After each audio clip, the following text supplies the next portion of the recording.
ในวันที่26มิถุนายน2026คณะผู้แทนขั้นสูงนครหลวงเวียงจันทน์นำโดยท่านอาจสะพังทองศรีพันดอนกรรมการศูนย์กลางพรรคเลขาคณะพรรคประธานสภาประชาชนนครหลวงเวียงจันทน์ได้เข้าเยี่ยมยามพบปะกับท่านพลจตวาเลหงเทินรองผู้บัญชาการหัวหน้าเสนาธิการกองบัญชาการทหารเขต4กองทัพประชาชนเวียดนามพร้อมด้วยคณะพรรคคณะบรรษาที่ตั้งอยู่แขวงเงอานในโอกาสที่เดินทางมาเคลื่อนไหวเยี่ยมยามและเฮ็ดเวียกอยู่แขวงเงอานสาธารณรัฐสังคมนิยมเวียดนามระหว่างวันที่24-27มิถุนายน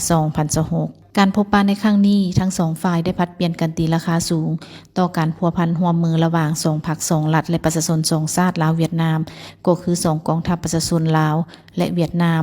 ที่ได้มีมูลเสื้อห่วมสู่หบกับจักรพรรดิลาเมืองขึ้นแบบเก่าและใหม่ที่เป็นศัตรูตัวเดียวกันจนได้รับชัยชนะปลดปล่อยประเทศชาติพร้อมนี้ท่านรองผู้บัญชาการกองบัญชาการเขต4ยังได้รายงานเกี่ยวกับการร่วมมือของกองบัญชาการทหารนครหลวงเวียงจันทน์และบรรดาแขวงที่มีชายแดน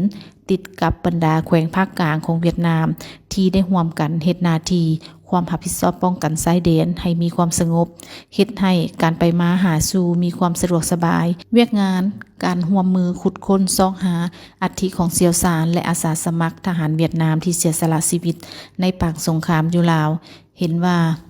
ฝ่ายลาวได้เอาใจใส่ให้การร่วมมือเป็นอย่างดีในการซอกขุดค้นซอกหาได้หลายสมควรในแต่ละปีแม้นได้มีพิธีมอบหับอัฐิอย่างสมเกียรติเพื่อนำกลับคืนสู่บ้านเกิดเมืองนอนหาครอบครัวญาติพี่น้อง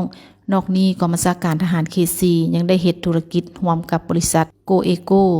ซึ่งการดำเนินธุรกิจแม้นได้เฮ็ดหลายกิจการในนั้นก็ได้มีการรับเหมาก่อสร้างโครงการต่างๆของรัฐบาลเวียดนาม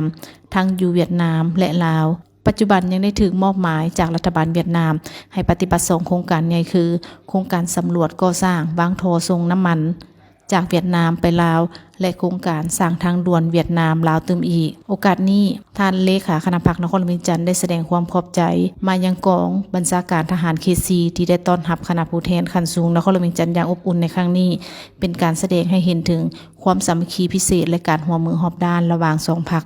สองรัฐว่ารวมว่าเฉพาะระหว่างนครหลวงเวียงจันทน์และกองบัญชาการทหารเขต4ที่มีมาแล้วนั้นให้ดับมือแตกดอกออกผลยิ่งขึ้น